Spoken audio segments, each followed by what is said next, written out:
pakialam. Paano nga? Teka lang ha. Paano ba ang sabi sa'yo nila? Ayoko na pag-usap si Papa. Irita ako. Sa Debeya, walang ginawa. Naglilinis na kaming dalawa. Oh. Kapal mo! Tapos ito. Nilinis? Ito. Weh, ako yung mag-isa. Doon lang ako kay ano. Ay, doon na. Nandiyan sa kasi sa Debeya. Wala kasi sa Debeya. Ate Palata. Yung anak mo ay nakain ng S-candy. Ito na naman yon. Opo. Kasi hindi yan natulong. Sabi niya, bahala ko dyan. Hindi ko itutulungan. Sabi niya?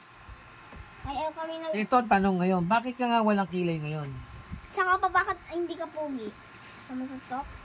Suntok agad. Saan gusto mo? Alam mo sa bibig. Sa bibig? Eh kung bunutin ko lahat ng kilay mo.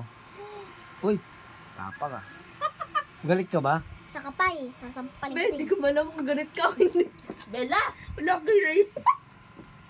Gusto mo suntok marami? Masaya ka ba? Kakagatin ko yung bunganga mo.